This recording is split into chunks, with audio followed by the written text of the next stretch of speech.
Hello dear student and friends, how are you all? I hope you will be fine.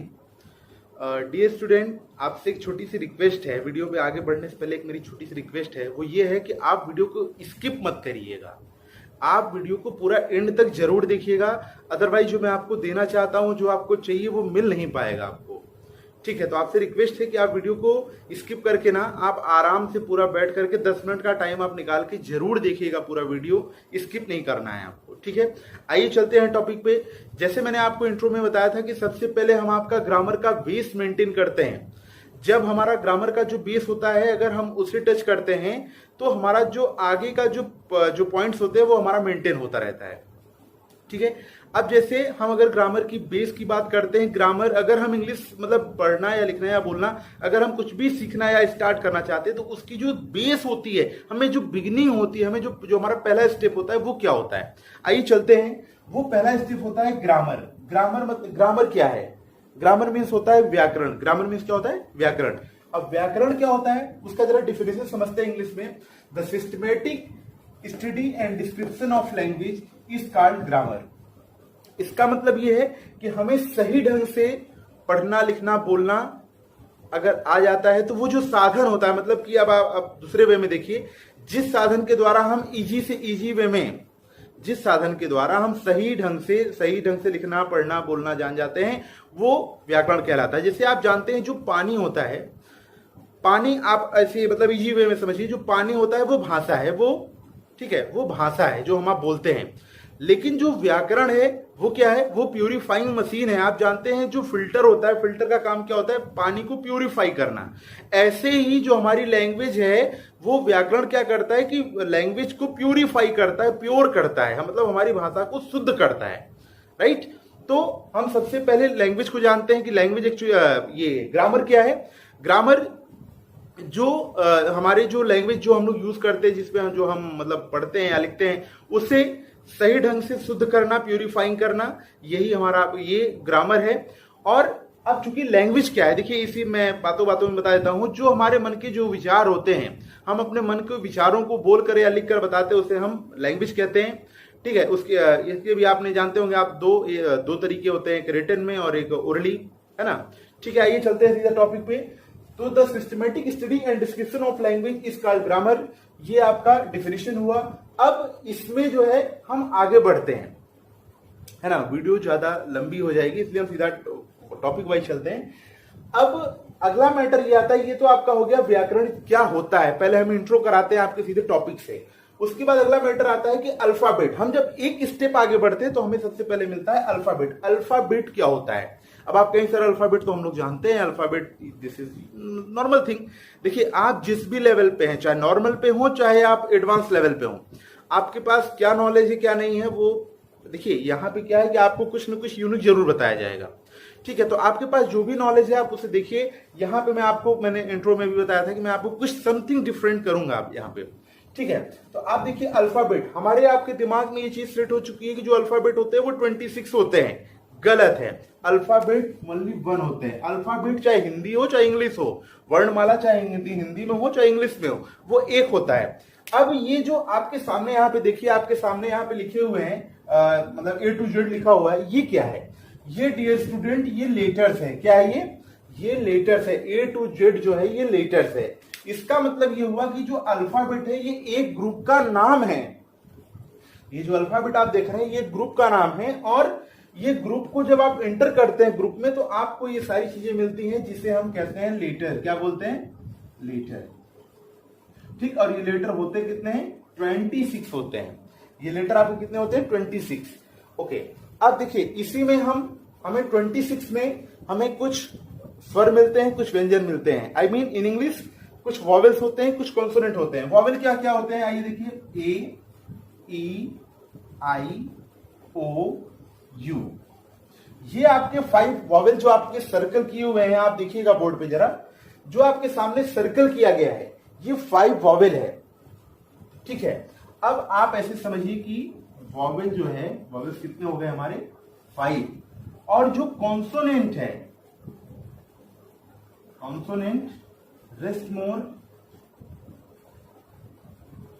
25, मतलब जो बचे हुए हैं, सॉरी 21, 21। जो बचे हुए हैं रेस्ट मोड 21, मतलब जो बचे हुए हैं 21, ये हमारे कॉन्सोनेंट हो गए।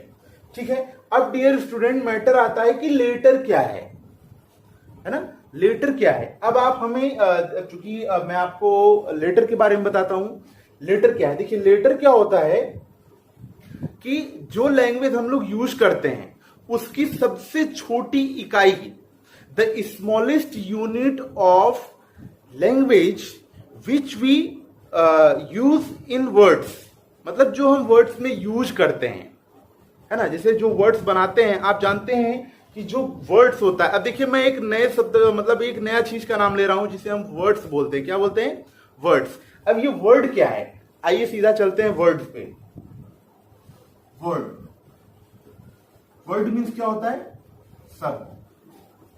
ठीक, अब उससे पहले ये जो वॉवेल्स और कॉन्सोनेंट है, इसका मतलब हम जान लेते हैं, ये भी हमारे लिए इंपॉर्टेंट है। अब आ गया है तो इसे हम जानना मस्ट है हमारे लिए। वॉवेल कॉन्सोनेंट क्या होता है? देखिए वॉवेल्स क्या होता है, ये हमारा स्वर है, स्वर, और ये जो कॉन्सोनेंट है ये है हमारा व्यंजन। ठीक, अब देखिए वॉवेल क्या होता है, ये 5 होते हैं। कौन कौन से होते हैं? मैंने सर्कल किया हुआ है, ए ई आई ओ यू। ठीक है, अब आपको ये ध्यान देना है कि जो बच रहे हैं रेस्ट मोड 21, जो 21 बच रहे हैं, वो हमारे कॉन्सोनेंट हैं। ठीक है, अब इन वॉवेल को जो कैटेगराइज किया गया है, मतलब इनको निकाला गया है, 5 ये हो गए, 21, इनका मतलब क्या होता है जरा हम उसको समझते हैं। देखिए होता क्या है कि जो हमारे वर्ड्स बनते हैं ना, वो एक्चुअली 2 टाइप्स के होते हैं। जो हम वर्ड्स बनाते हैं वो एक्चुअली 2 टाइप्स के होते हैं। उनकी जो बिगिनिंग होती है, जो वर्ड्स आप जितने भी वर्ड्स पढ़ते हैं डिक्शनरी में या बुक्स में या कहीं भी, वो 2 टाइप्स के होते हैं। एक जिसकी बिगिनिंग होती है वो वॉवेल से होती है, और एक बिगिनिंग जिसकी होती है वो कॉन्सोनेंट से होती है। मतलब एक की शुरुआत, एक शब्द कोई ऐसा होगा जिसकी शुरुआत वॉवेल से होगी, वॉवेल मतलब ए ई आई ओ यू, इन 5 शब्दों से, 5 अक्षरों से मिलकर होगी, और एक कोई ऐसा शब्द होगा जिसकी शुरुआत ये जो 21 लेटर्स हैं इनसे होती है ना।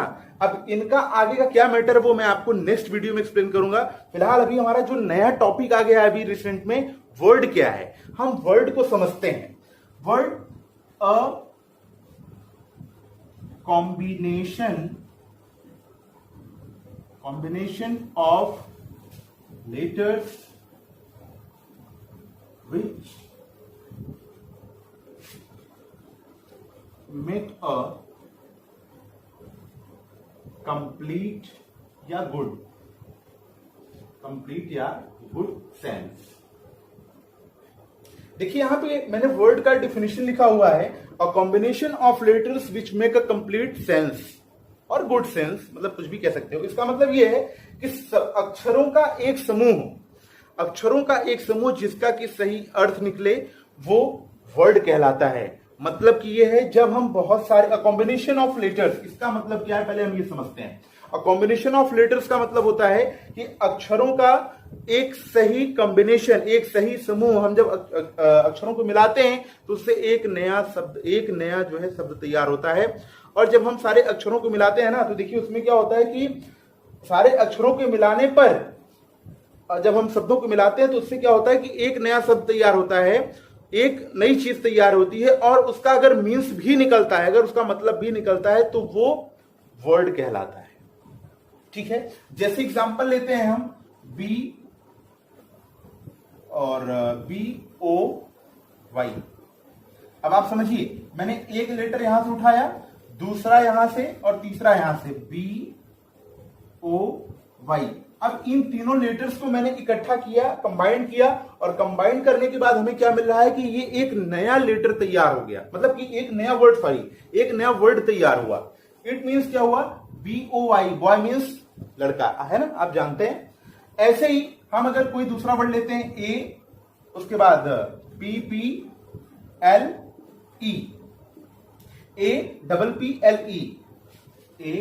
APPLE, हमने यहां से 5 अलग अलग लेटर्स को इकट्ठा किया।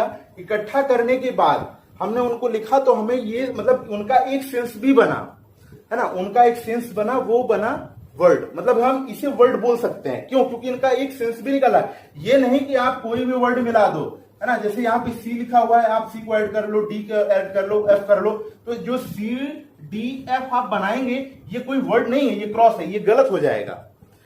देखिए जो डेफिनेशन है वो क्या कह रहा है कि कॉम्बिनेशन ऑफ लेटर्स, मतलब कि जो लेटर्स हैं उनका एक सही समूह हो और उसका मतलब कुछ निकलना चाहिए। अगर मतलब निकल रहा है तो वो वर्ड है, अगर नहीं निकल रहा है तो वो वर्ड नहीं है। That's clear. जैसे कि आपको मैंने एग्जांपल दिया, जैसे मान लीजिए टी एल एम। अब अगर हम टी एल एम लिखते हैं तो ये क्या वर्ड है? क्या ये वर्ड नहीं है, है ना। ये वर्ड नहीं है क्योंकि इनका कुछ मीन्स नहीं निकल रहा है। जिस शब्द का मीन्स निकले, जिस वर्ड का मीन्स निकले वही एक्चुअली में वर्ड होता है। ठीक है डियर स्टूडेंट, ये आज का रहा हमारा टॉपिक। मिलते हैं आपसे हम नेक्स्ट वीडियो में नए टॉपिक के साथ। आई होप ये वीडियो आपको पसंद आएगा और आप अपने फ्रेंड फैमिलीज के साथ ज्यादा से ज्यादा शेयर करिएगा। अगर आप अभी चैनल पे नए हो, सब्सक्राइब नहीं किए हो तो सब्सक्राइब करके बेल आइकन को बजा दीजिएगा, ताकि जो हमारी अगली वीडियो है वो आपको जैसे ही मैं अपलोड करूं वैसे ही आपको मिले और आप अपना नॉलेज इंक्रीज करते जाइए। डियर स्टूडेंट, मैंने आपको स्टार्टिंग में ही कहा कि आप वीडियो को स्किप करके मत देखिएगा। ठीक है, इसमें मैंने बहुत सारी चीजें एक्सप्लेन की हैं। आप अगर स्किप करेंगे तो आपको कुछ नहीं मिलेगा, जो चीज चाहिए वो आप मिस कर जाएंगे, है ना। तो है क्या, जैसे आपने कई बार सुना होगा कि होता क्या है कि कुछ लोग कहते हैं कुछ पाने के लिए कुछ खोना पड़ता है। डियर स्टूडेंट, ये जो सेंटेंस है according to me this is wrong sentence. Why? देखिए होता क्या है कि कुछ पाने के लिए कुछ खोना पड़ता है, ये गलत है।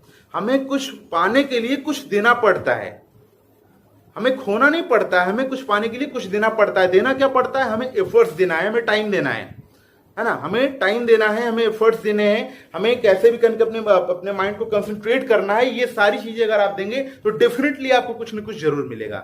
ओके डियर स्टूडेंट, मिलते हैं नेक्स्ट वीडियो में। Thank you very much for watching this video. Okay.